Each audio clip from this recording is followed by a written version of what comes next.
আজি মোৰ ভাষা নাই। এটা 20 বছৰীয়া সংগ্ৰাম,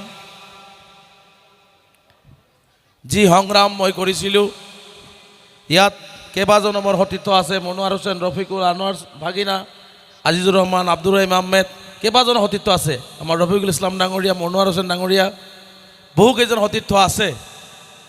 মই নাজানো, আপোনালোকে জানে যে মই এই বালাপাৰা বা ঔডুবি অঞ্চলৰ পৰা গৈ,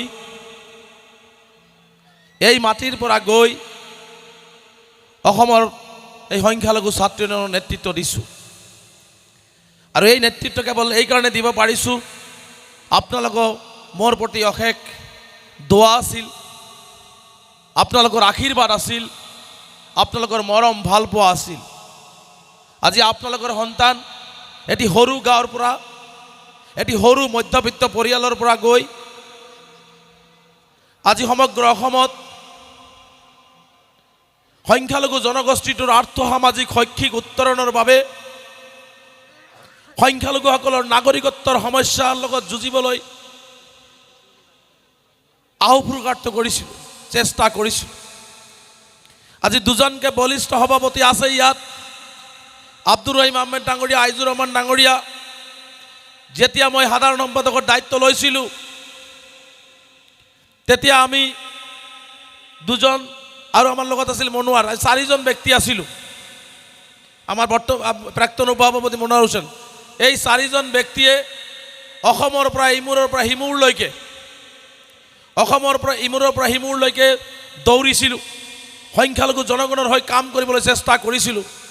বহু ঘাত প্ৰতিঘাত গৈছে, কেতিয়াবা খাব পাইছোঁ, কেতিয়াবা খাব পোৱা নাই, কেতিয়াবা ৰাতি হোটেল আহি সোমাম, হোটেল পোৱা নাই, বাৰান্দাতে গোটেই নিশাটো কটাবলগীয়া হৈছে।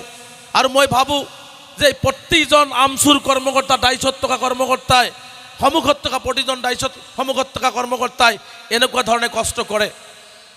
আমচু যোনে কৰে, বাহিৰৰ পৰা চোৱা যায় যে সংগঠন কৰে, কিন্তু সংগঠনৰ ভিতৰত সোমাই যদি সংগঠন কৰিব লগা হয়, তেওঁলোকে অনুভৱ কৰিব যে সংগঠনটো কৰা কিমান কষ্টকৰ।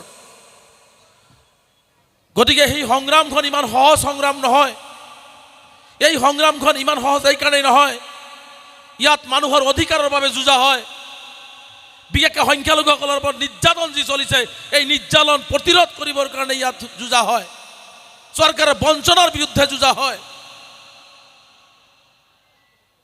আজি আমি সেই যুঁজবিলাক চলাই থকাৰ মাজতে আমাৰ ওপৰত নাগৰিকত্বৰ নামত যি বোজা জাপি দিয়া হয়, NRCৰ নামত, ডিপোটাৰৰ নামত, এই NRCৰ নামত 2012 চনত আইজুৰ ৰহমান, আব্দুৰ ৰহিম আহমেদৰ নেতৃত্বত আমাৰ আইনী উপদেষ্টা মুস্তাফা খাদ্দাম হোসেন, তেখেতে আজি অহা নাই, নাম নল'লে মই এইটো অকৃতজ্ঞ হ'ম। এই মানুহজনে চাইলেণ্টলি যি ধৰণে জমিয়ত উলেমায়ে হিন্দৰ সৰ্বভাৰতীয় সভাপতি আছাদ মাদানী সাহেব, মৌলানা মুস্তাক আনবৰ সাহেবৰ নেতৃত্বত আমচু আৰু জমিয়তে একত্ৰিতভাৱে সংখ্যালঘুসকলৰ বাবে যুঁজিলে। এয়া যোনে যোনে ইয়াৰ ভিতৰত থাকে, এডভকেটসকলে বুজি পাব, NRCৰ কাম কৰাসকলে বুজি পাব, ভিতৰত থাকে যিসকলে বুজি পাব, তেওঁলোকে বুজি পাব যে এই NRCৰ যুঁজখন কিমান কঠিন আছিল। আৰু মই বিশ্বাস আছিল যে সদৌ অসম সংখ্যালঘু ছাত্ৰ ইউনিয়ন পৰাজিত সংগঠন নহয়। সদৌ অসম সংখ্যালঘু ছাত্ৰ ইউনিয়ন নিজৰ অধিকাৰ বিচৰা সংগঠন। গতিকে সদৌ অসম সংখ্যালঘু ছাত্ৰ ইউনিয়নক কোনেও পৰাজিত কৰিব নোৱাৰে। গতিকে কোনেও পৰাজিত কৰিব নোৱাৰে। জমিয়ত উলেমায়ে হিন্দ ভাৰতবৰ্ষৰ আটাইতকৈ পুৰণা সংগঠন, তেওঁলোকক কোনেও পৰাজিত কৰিব নোৱাৰে। কাৰণ আমি নিজৰ অধিকাৰৰ বাবে যুঁজিছোঁ, আমি আমাৰ সংবিধানে দিয়া ৰাইটছৰ পাবৰ কাৰণে আমি যুঁজিছোঁ। আৰু ইনশাল্লাহ আপোনালোকক কথা দিছোঁ, সদৌ অসম সংখ্যালঘু ছাত্ৰ ইউনিয়ন মই অৱসৰ ল'লেও আমাৰ আত্মা এই পৰিয়ালত থাকিব। কাৰণ সদৌ অসম সংখ্যালঘু ছাত্ৰ ইউনিয়ন মোৰ আত্মা, আৰু এই আত্মা সদায় জাতিটোৰ বাবে চিঞৰি যাব। গতিকে স্পষ্টকৈ আপোনালোকক কথা দিছোঁ যে NRCৰ যুঁজেই হওক, ডিপোটাৰৰ যুঁজেই হওক, আজি উচ্ছেদৰ নামত যি অবৰ্ণনীয় পৰিৱেশ হৈছে, শিক্ষাৰ নামত যুঁজেই হওক, সদৌ অসম সংখ্যালঘু ছাত্ৰ ইউনিয়ন 2026 চনৰ 1 জানুৱাৰীৰ পৰা নতুন ৰণনীতি নতুন নলকৌশলেৰে নিজৰ অধিকাৰ বিচাৰি লাগিলে ভাঙি চিঙি গৈ হ'লেও নিজৰ অধিকাৰ কাঢ়ি আনিবলৈ চেষ্টা কৰিব। গণতান্ত্ৰিকভাৱে সংগ্ৰাম অব্যাহত ৰাখিব। সংবিধানে দিয়া ৰাইটছ আমাক লাগিব আৰু সংবিধানে দিয়া ৰাইটছ যদি কোনোবাই দিব নিবিচাৰে আমি কাঢ়ি অনাৰ ব্যৱস্থা গ্ৰহণ কৰিব লাগিব। এইটোৱে স্পষ্ট। আমি সমাজত যুঁজিব লাগিব। আজি সমাজত যি ধৰণে হিন্দু মুছলমানৰ মাজত ভাগ কৰিছে, যি ধৰণে হিংসা বিদ্বেষ আৰু ঘৃণা সৃষ্টি কৰিব বিচাৰিছে, আমি মুছলমানসকলে শদিয়াৰ পৰা ধুবুৰীলৈকে পণ ল'ব লাগিব। হিমন্ত বিশ্ব শৰ্মা ডাঙৰীয়া হিন্দু মুছলমান ভাগ কৰিব আৰু আমি হিন্দু মুছলমান সমন্বয়েৰে অসম আগবঢ়াই লৈ যাম। এই সংকল্প ধৰ্মীয় সংখ্যালঘু ৰাইজে ল'ব লাগিব। মই শেষৰটো ভাষণত সমগ্ৰ অসমৰ ধৰ্মীয় সংখ্যালঘুক আহ্বান জনাইছোঁ, তেওঁ যিমানেই ঘৃণাৰ দোকান খুলিব আমি সিমানেই মৰমৰ দোকান খুলিম, সিমানেই ভাতৃত্ববোধৰ দোকান খুলিম, সিমানেই শংকৰদেৱ গুৰুজনা, মাধৱদেৱ গুৰুজনা, আজান পীৰ সাহেব গুৰুজনাৰ সেই আদৰ্শৰ অসম আমি পুনৰাই ঘূৰাই আনিম। এই সংকল্প ধৰ্মীয় সংখ্যালঘু ৰাইজে ল'ব লাগিব। আমি সমন্বয় সৃষ্টি কৰিব লাগিব, সমন্বয়ৰ হাক সৃষ্টি কৰিব লাগিব। তেওঁলোকে যিমানেই যি নকওক কিয় আমি একত্ৰিতভাৱে আমি এই কথা বৰ্তাবিলাক লৈ যাব লাগিব। কাৰণ মই স্পষ্টকৈ গম পাইছোঁ হিমন্ত বিশ্ব শৰ্মা ডাঙৰীয়াৰ লক্ষ্য আৰু উদ্দেশ্য হৈছে বৰ অসম ভাঙি থান বান কৰি অসমখন ধ্বংস কৰি দিয়া। কিন্তু আমি সংখ্যালঘু সমাজে সিদ্ধান্ত ল'ব লাগিব তেওঁ বৰ অসম ভাঙি থান বান কৰিব বিচাৰিছে আৰু আমি বৰ অসম গঢ়িবৰ কাৰণে চেষ্টা কৰিছোঁ। আজি মুছলমানৰ মাজতো ভাগ কৰা আৰম্ভ কৰি দিছে। কাৰোবাক কয় দেশী, কাৰোবাক কয় খিলঞ্জীয়া, কাৰোবাক কয় মিয়া, কাৰোবাক কয় চৰুৱা, কাৰোবাক কয় পমুৱা।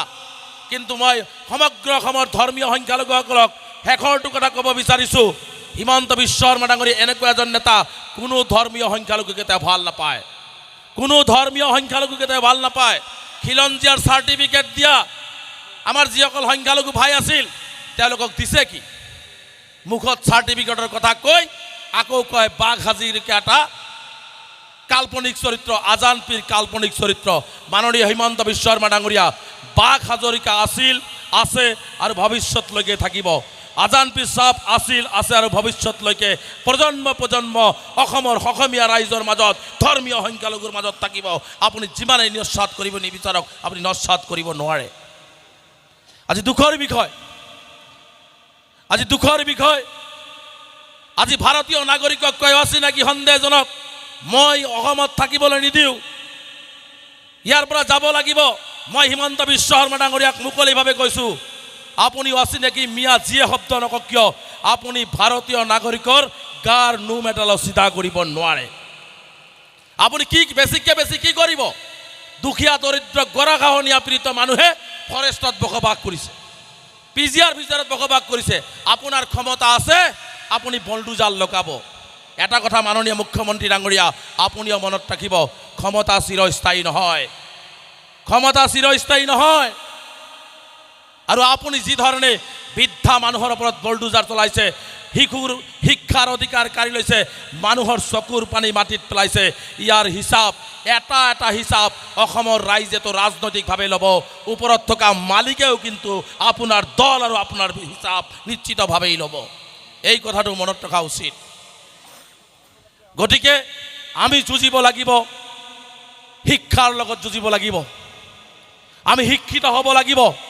মই সংখ্যালঘু সমাজক আহ্বান জনাইছোঁ, কোনোবাই অচিনাকি কৈছে, কোনোবাই মিয়া কৈছে, কোনোবাই সন্দেহজনক কৈছে, মনত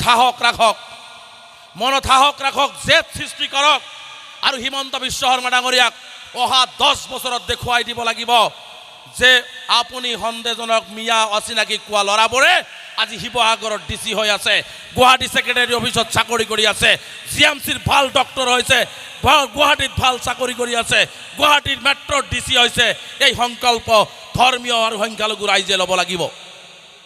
আজি ধৰ্মীয় আৰু ভাষিক সংখ্যালঘুৰ মাজত বিভাজন সৃষ্টি কৰি দিছে। আজি তেওঁলোককতো ছেকেণ্ড ক্লাছ চিটিজেন বনাব, এই কথাটো তেওঁলোকে সিদ্ধান্ত লৈ লৈছে। আমাকো ছেকেণ্ড ক্লাছ চিটিজেন বনাবৰ কাৰণে সিদ্ধান্ত লৈ আছে, যাৰ কাৰণে আমি শিক্ষিত হ'ব লাগিব। মোৰ এই গৃহভূমিত মোৰ নিজৰ ঠাইত মই আহ্বান জনাইছোঁ যে আমি শিক্ষিত নহ'লে আমি একো কৰিব নোৱাৰোঁ। এই আন্ধাৰ ফালি পোহৰ আনিবৰ কাৰণে হ'লে আমি কলমৰ যুদ্ধ চলাব লাগিব, জেহাদ কৰিব লাগিব, জেহাদ নিশ্চিতভাৱে কৰিব লাগিব। আৰু সেই জেহাদ হ'ব শিক্ষাৰ জেহাদ, শিক্ষাৰ বিপ্লৱ। সি মাদ্ৰাছা শিক্ষাই হওক আৰু সি জেনাৰেল শিক্ষাই হওক, আমি শিক্ষিত হ'ব লাগিব। আমি জেনারেল শিক্ষা বা মাদ্রাসা শিক্ষা আমি ভালকে ল'বই লাগিব। হিমন্ত বিশ্ব শৰ্মাৰ মুখৰ জবাব আমি আত্মসমৰ্পণ কৰিলে নহ'ব। আমি আত্মসমৰ্পণ কৰা জাতি নহয়। এই কথাটো মুখ্যমন্ত্ৰীক বুজাই দি দপে দপে শিক্ষিত হৈ হাতত কলম তুলি লৈ সকলো এন্ধাৰ ফালি পোহৰ আনি জয় নিশ্চিত সংখ্যালঘু ৰাইজ কৰিব লাগিব। অসম আগুৱাই লৈ যাব লাগিব, অসমীয়া ৰাইজক আগুৱাই লৈ যাব লাগিব। গতিকে এই কথা বৰ্তাবিলাক আমি চিন্তা কৰাৰ প্ৰয়োজন আছে। পুছবেকৰ নামত এটা অবৰ্ণনীয় পৰিৱেশ সৃষ্টি কৰিছে, উচ্ছেদৰ নামত এটা অবৰ্ণনীয় পৰিৱেশ সৃষ্টি কৰিছে।